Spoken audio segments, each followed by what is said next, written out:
Monseigneur Catanos, Monsieur Chanoine-Brier, l'enfant de la ville, mon père, berger, Monsieur Poinas, archiviste départemental, Mesdames et Messieurs les élus, chers amis. Par la loi du 12 août 1793, sont déclarés suspects et susceptibles d'être mis en état d'arrestation au titre de l'article 1er, ceux qui, soit par leur conduite, soit par leur relation, soit par leurs propos ou leurs écrits, se sont montrés partisans de la tyrannie ou du fédéralisme ou ennemis de la liberté. Pendant plus d'1 an, un crêpe lugubre va couvrir nos fertiles campagnes, selon les mots de l'état-major de la Garde nationale d'Orange. Une commission populaire amenée par le représentant du peuple Meignier décide de s'installer à l'Orange de mai à août 1794, seule place sûre au milieu du comtat, réputé diabolique pour les soldats de la jeune République. Mais au fait, pourquoi un mémorial de la terreur? Pourquoi, plus de 2 siècles après les faits, le recueillement et la permanence du souvenir sont-ils toujours intacts? Qu'est-ce qui explique la honte toujours indélébile qui s'attache aux événements de Messidor et de Thermidor de l'an 2 de notre République? Pourquoi nos vaillants chantres du serment liberté, égalité aimeraient savoir ce mémorial perdu dans les champs plutôt qu'exposé à la vue de tous? Je suis un simple enfant de l'école publique avant que les professeurs d'histoire ne deviennent trop souvent marxistes, puis structuralistes, puis déstructurés et quelquefois finalement ignorants. Depuis la prime enfance, cette époque de la terreur est toujours demeurée un repoussoir profond qui a notamment ressurgi à travers l'histoire sanguinaire du bolchevisme et du communisme. On a voulu y voir l'acte engagé d'un chrétien attaché à démontrer les triomphes de la religion. Il est vrai que je suis catholique et que je n'en fais pas mystère. La foi en contient suffisamment. Pour autant, il n'y a pas d'intention de mêler les genres ni de retomber dans les querelles de la croix et de la bannière. 32 religieuses ont été arrêtées, condamnées à mort et guillotinées pour avoir refusé l'apostasie d'un serment et avoir manifesté jusque sur l'échafaud leur liberté de conscience. C'est un fait. Ce n'est pas moi qui l'ai inventé ni raconté ainsi. Ces sœurs ont été béatifiées en 1925. Cette année, leur procès en canonisation est relancé. Ainsi, l'Église suit son propre chemin de son côté, tandis que la municipalité accomplit le sien sur un rythme distinct, mettant aussi en lumière les 300 autres guillotinés. Pourquoi alors ce mémorial ne représente-t-il que les bienheureuses? Sans doute parce qu'elles incarnent avec justesse l'absence de haine rabique envers les bourreaux et compensent par l'excès de leur piété le naufrage du totalitarisme politique. Considérées comme les parangons du fanatisme par leurs ennemis, ces sœurs ont démontré, par leur douce humilité et leur obéissance à un sort injuste, de quel côté était l'esprit de mesure et de vérité. Ce n'est non pas comme catholique que je préside à cette inauguration, mais comme maire et comme orangeois. De ville pacificatrice, hors des conflits qui agitent Avignon et Carpentras, Orange devint le temps de quelques semaines, par le seul choix de l'arbitraire, le haut lieu de la paranoïa révolutionnaire. À la fin du printemps 1794, la sombre manufacture de la mort se déploie en haut du cours Saint-Martin, là où nous sommes, tandis que les premières fosses communes commencent d'être creusées sur les bords de l'Aigle et que la chaux-vive arrive en ville par quintaux entiers afin de sécher les cadavres des condamnés. Les maisons deviennent des prisons et l'afflux des justiciables transforme la cité en tribunal permanent. Bédouin, au pied du Ventoux, vient de subir la vengeance des envoyés du comité de salut public. Meignier y a déjà laissé son nom marqué du sang des victimes. Le 28 mai 1794, il ordonne l'incendie de village, non sans avoir préalablement procédé à l'exécution de 63 condamnés et avoir dispersé les habitants restants dans les communes alentours. Quel fut le crime de ce châtiment collectif? L'arrachage de l'arbre de la liberté. Aussitôt que j'ai appris cet attentat horrible contre la majesté du peuple, j'ai envoyé 300 hommes du 4e bataillon de l'Ardèche, qui, dans toutes mes épurations civiques, m'a si bien secondé, écrit-il dans son rapport à la Convention.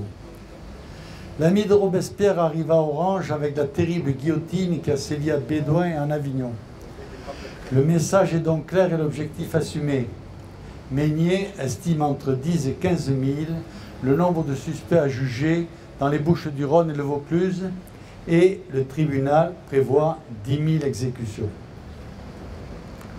Seule la mort de Robespierre, décidée par les thermidoriens apeurés, arrêtera la terrible cadence du tribunal révolutionnaire, lequel respecte en tout point les consignes de Meignet. Le 4 Floréal, celui-ci écrit à Couthon qu'il faut épouvanter, et le coup n'est vraiment effrayant qu'autant qu'il est porté sous les yeux de ceux qui ont vécu avec les coupables. C'est pourquoi les enfants sont conviés aux exécutions et leurs institutrices leur demandent de ne pas verser de larmes pour que leurs parents ne soient pas inquiétés par la commission. Le terrorisme étatique vient de naître et son juridisme d'apparat cache mal son arbitraire et sa vindicte aveugle.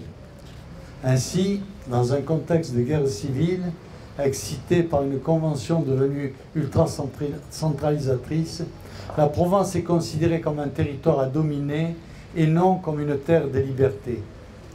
La Commune de Paris impose son tempo à la France et le temps des libertés et prérogatives locales s'en est allé. Au regard de la vitesse des événements et de la radicalisation permanente de la Révolution, 1789 est déjà une date ancienne.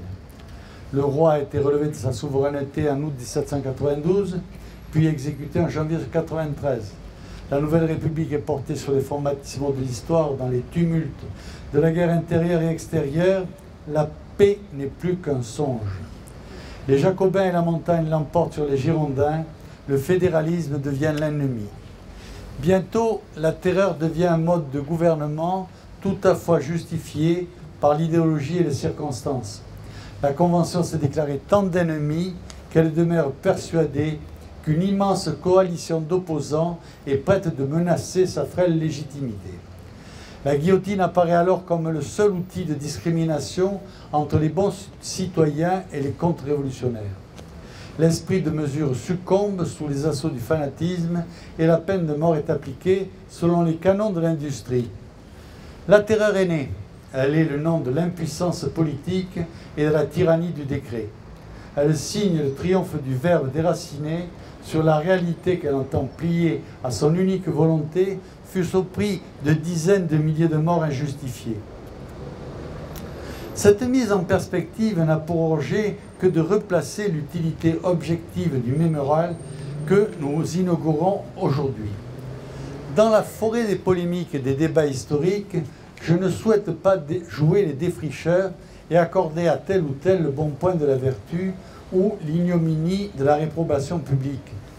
Ce sont là les pièges moraux dans lesquels sont tombés les révolutionnaires. Il faut entendre Robespierre qui, nouveau prêtre de la République, harangue les conventionnels comme de simples ouailles. La première maxime de notre politique doit être que l'on conduit le peuple par la raison et les ennemis du peuple par la terreur. Si le ressort du gouvernement populaire dans la paix et la vertu, le ressort du gouvernement populaire en révolution est à la fois la vertu et la terreur. La vertu sans laquelle la terreur est funeste, la terreur sans laquelle la vertu est impuissante. La terreur n'est autre chose que la justice prompte, sévère, inflexible. Elle est donc une émanation de la vertu. Elle est moins un principe particulier qu'une conséquence du principe général de la démocratie appliqué aux plus pressants besoins de la patrie. Ce ton martial et implacable pourrait être entendu s'il n'était écrit en lettres de sang. Ivres de paroles et de sentences absolues, les membres du comité de salut public n'ont jamais pu réaliser toute la contradiction que contenaient leurs édits et leurs idéaux. C'est toute la modernité qui a hérité de cette maladie du langage et de l'intelligence désormais. Désormais, au lieu de se soumettre au réel, l'intelligence nomme non plus pour décrire, mais pour bouleverser et subvertir le réel et donc le vrai. Cette erreur est devenue l'atavisme des idéologies, la volonté de puissance des hommes sans Dieu, la cause des crimes de masse et des prisonniers politiques. Aujourd'hui, Orange regarde l'histoire en face. Aujourd'hui, le maire que je suis, à la suite de Rodolphe Desmar, est heureux de mener à son terme une volonté municipale qui me dépasse tant dans le temps que dans l'action. Vous ne voyez pas ici la démonstration de mon bon vouloir. Ce mémorial, au contraire, illustre une permanence née au lendemain des terribles massacres de l'été 1794, quand, dans les brumes nocturnes de Martignan, les Orangeois se recueillaient déjà sur le charnier où reposaient leurs proches et que les autorités d'ailleurs craignaient quelques troubles vengeurs qui ne survinrent jamais. Auguste Caristi, le célèbre architecte des monuments historiques, à qui Orange doit tant, a été mandaté par la ville pour créer un premier monument expiatoire à ce même endroit. Les bouleversements de 1830 n'en ont laissé aucune trace. Désormais, les passions ne sont pas toutes apaisées, mais les protagonistes ont disparu. 225 ans plus tard, il est grand temps, non pas d'effacer le passé, mais de se réconcilier avec lui, de l'accepter et d'aller à sa rencontre par l'art et la prière. Il n'est pas innocent que ce mémorial soit avant tout la vision d'un artiste et d'un poète, lequel, comme tous les grands, a d'abord voulu s'inscrire dans les pas de ses aînés en s'inspirant de la toile de Marius Bartalo exposée dans notre cathédrale. Je remercie donc Boris Lejeune, qui est là, sculpteur russe, dissident soviétique, d'avoir su plus que quiconque transcender le sujet qui lui a été confié de réaliser. Seule une âme de sa trempe, contrainte dans sa foi et sa liberté, pouvait exprimer le dépassement du martyre et la victoire de la vie sur le matérialisme. D'aucuns s'imaginent une récupération politique, voire une instrumentalisation religieuse à travers la simple cérémonie de cette journée. J'aimerais leur savoir gré de ces interprétations qui ont l'avantage de la simplicité, mais la faiblesse des projections. Le conseil municipal que je préside a eu la sagesse d'entendre des demandes très anciennes et de l'accepter. Les véritables initiateurs de ce mémorial sont quelques descendants des familles des martyrs d'Orange, mais aussi des personnes investies dans la cause de ce souvenir, comme l'a démontré mon ami Jean-Louis Tess. Je ne pourrais pas rendre justice à tous, tant les influences et les volontés se sont croisées pour aboutir à cette réalisation. Je prie donc les familles, les membres des associations et les corps établis depuis l'Église jusqu'aux archives départementales de bien vouloir pardonner ma reconnaissance lacunaire. J'espère que cette œuvre rendra désormais à chacun selon ce qui lui est dû, tant la beauté possède cette qualité du partage universel. C'est pourquoi on ne peut comprendre cette œuvre comme un monument vengeur ou doloriste, exclusivement religieux ou contre-révolutionnaire. Cela constituerait une profonde erreur de jugement. L'avenir du mémorial de la terreur est au contraire dans la synthèse même de notre histoire nationale et locale. J'irai même plus loin. Le mémorial de la terreur est un marqueur révolutionnaire, un monument de la liberté s'élevant face à l'oubli des liberticides. Le grand Péguy avait formulé la chose mieux que moi. Ce serait commettre la prévarication que d'utiliser la libération pour assouvir les libertés sous la mentalité des libérateurs. Et je me vois obligé, avec une certaine ironie, de continuer de citer le vieux révolutionnaire Péguy, lequel prouvait qu'on pouvait être tout entier chrétien et républicain parce que français.